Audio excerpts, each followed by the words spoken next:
Kitab Hakim-Hakim. Ingat, setelah Yosua memimpin suku-suku Israel masuk ke tanah perjanjian, ia berseru agar mereka tetap setia pada perjanjian mereka dengan Allah, yaitu dengan mentaati perintah-perintah dalam hukum Taurat. Dan jika mereka melakukannya, mereka dapat menunjukkan kepada bangsa-bangsa lain siapa sesungguhnya Allah Israel itu. Nah, kitab Hakim-Hakim diawali dengan kematian Yosua, dan pada dasarnya menceritakan tentang kegagalan total bangsa Israel. Nama kitab ini diambil dari model pemimpin bangsa Israel pada masa itu. Sebelum memiliki raja, suku-suku Israel dipimpin oleh hakim-hakim. Namun jangan membayangkan sebuah ruang pengadilan, karena hakim-hakim ini merupakan pemimpin wilayah di bidang politik dan militer. Jadi lebih menyerupai seorang kepala suku. Dan perlu diingat, kitab Hakim-Hakim ini sangat meresahkan dan penuh dengan kekerasan, karena menceritakan kisah tragis tentang kerusakan moral bangsa Israel, tentang kepemimpinannya yang buruk. Pada dasarnya bagaimana mereka menjadi serupa dengan orang-orang Kanaan. Namun kisah sedih ini juga ditujukan untuk membangkitkan harapan di masa depan. Dan kita dapat melihatnya dari cara kitab ini disusun. Ada bagian besar di pendahuluan yang melatar belakangi kegagalan bangsa Israel yang disebabkan karena mereka tidak menghalau orang-orang Kanaan yang masih tersisa di sana. Kemudian bagian utama dari kitab ini bercerita tentang bertambah rusaknya para hakim bangsa Israel itu. Dan dalam kelanjutannya, para pemimpin Israel ini menunjukkan perubahan. Mulai dari cukup baik, menjadi agak baik, lalu menjadi buruk dan semakin buruk. Bagian penutupnya malah sangat meresahkan dan benar-benar memperlihatkan kejahatan bangsa Israel secara keseluruhan. Mari kita dalami dan telusuri setiap bagian ini lebih lanjut.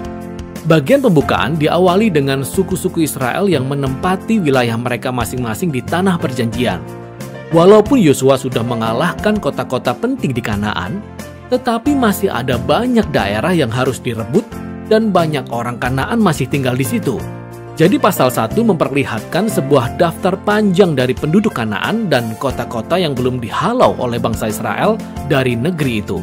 Nah, ingat ya, tujuan utama dari menghalau orang-orang Kanaan ini adalah agar bangsa Israel terhindar dari kerusakan moral dan cara-cara orang Kanaan menyembah dewa dengan mengorbankan anak.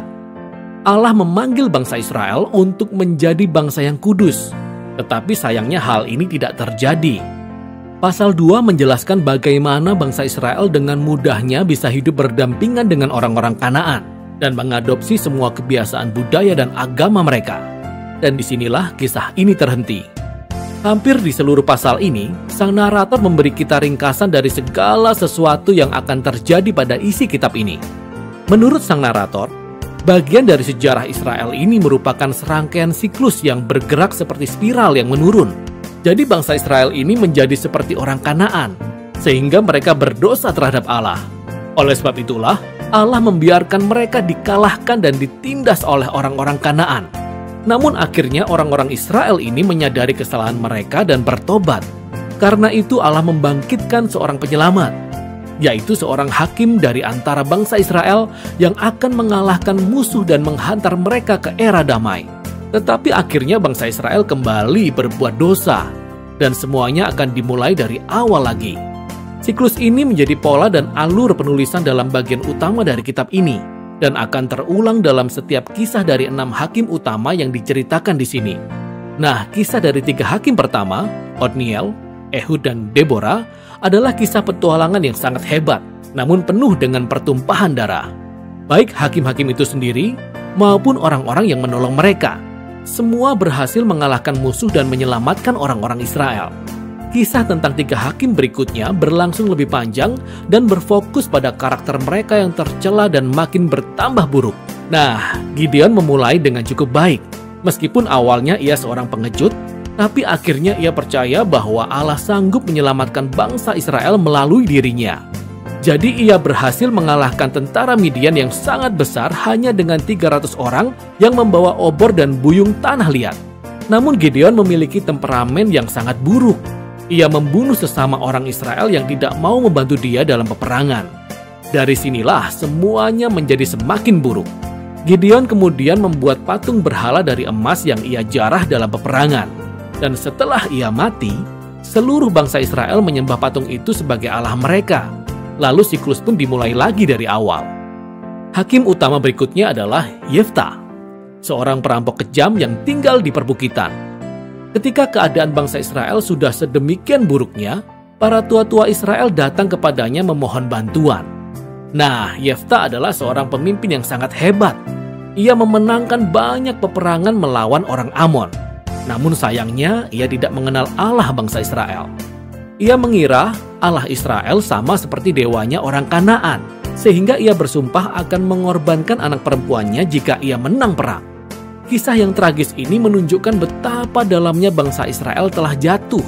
Mereka tidak lagi mengenal karakter Allah mereka sendiri, sehingga mereka terjerumus ke dalam pembunuhan dan ibadah yang palsu. Hakim terakhir, Simson, merupakan hakim yang paling buruk. Pada awalnya hidupnya sangat menjanjikan, tetapi ia tidak punya rasa hormat kepada Allah Israel. Ia hidup dengan sembarangan, kejam, dan sombong.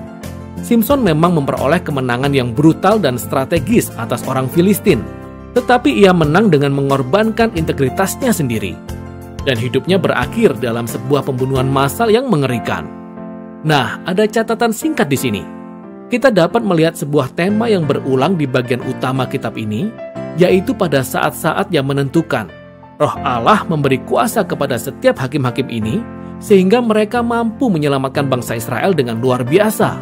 Nah, walaupun Allah memakai orang-orang yang sangat kacau ini, bukan berarti ia setuju dengan mereka semua atau dengan keputusan yang mereka buat. Yang pertama dan terutama, Allah berkomitmen untuk menyelamatkan umatnya. Tetapi yang Allah dapatkan hanyalah para pemimpin yang rusak ini. Maka dengan merekalah Allah bekerja. Seluruh bagian ini dirancang untuk memperlihatkan betapa buruknya mereka. Kita bahkan tidak lagi bisa membedakan antara orang Israel dengan orang Kanaan. Dan itu baru para pemimpinnya. Bagian terakhir menunjukkan bagaimana bangsa Israel secara keseluruhan mencapai titik terendah. Di bagian ini ada dua kisah yang sangat tragis. Dan kisah ini bukan untuk orang yang lemah hati. Kisah ini disusun dengan kalimat penting yang diulang sebanyak 4 kali di akhir kitab ini. Pada zaman itu, tidak ada raja di antara orang Israel. Dan setiap orang berbuat apa yang benar menurut pandangannya sendiri. Kisah pertama menceritakan tentang seorang Israel bernama Mika, yang membangun kuil khusus untuk penyembahan berhala. Kuil ini kemudian dijarah oleh pasukan khusus yang dikirim oleh suku Dan.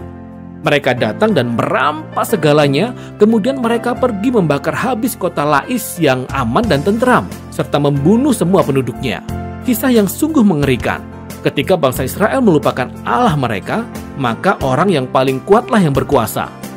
Kisah terakhir dalam kitab ini bahkan lebih buruk lagi, yaitu tentang pelecehan seksual dan kekerasan yang berakhir dengan perang saudara yang pertama di Israel. Kisah ini benar-benar sangat meresahkan. Dan memang itulah tujuannya. Kisah ini ditujukan sebagai suatu peringatan. Kejatuhan bangsa Israel ke dalam kehancuran merupakan akibat mereka berpaling dari Allah yang mengasihi dan menyelamatkan mereka dari perbudakan di Mesir. Dan sekarang bangsa Israel perlu diselamatkan kembali dari kejahatan mereka sendiri. Satu-satunya harapan dalam kisah ini dapat ditemukan dalam satu kalimat yang diulang-ulang pada bagian akhir kitab ini. Sebenarnya ini merupakan kalimat terakhir dalam kisah ini. Tidak ada raja di antara orang Israel. Kalimat ini melandasi kitab berikutnya yang menceritakan tentang asal-usul keluarga Raja Daud, yakni kitab Rut, dan juga asal-usul kerajaan Israel, yakni kitab 1 Samuel.